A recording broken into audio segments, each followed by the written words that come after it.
আলহামদুলিল্লাহ ভাই, দেশ একটা রেকর্ড করে লাইছি এবার, ঠিক আছে।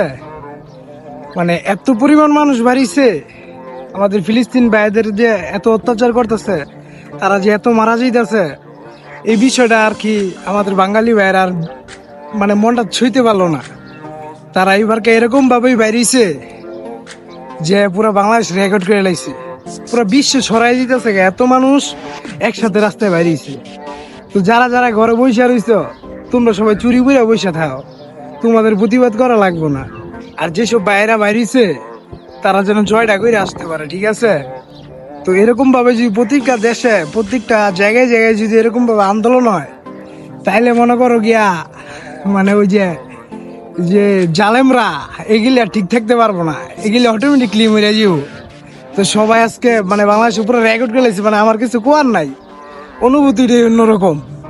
সব ভাইদেরকে, ঠিক আছে, আল্লাহ তাআলা যেন হেফাজত করে, ঠিক আছে। মানে এত খুশি লাগতেছে, মানে আজকে এই ভিডিওগুলো দেখা ফেসবুকে, পুরো ফেসবুক মনে করো গিয়া ভূমিকম্প উঠে এলাইতেছে।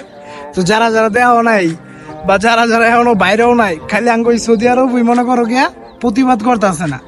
আর এছাড়া কইতে গেলে টপ লিস্টে ওয়ানে আছে বাংলাদেশ, মানে এই আন্দোলনের লেগে।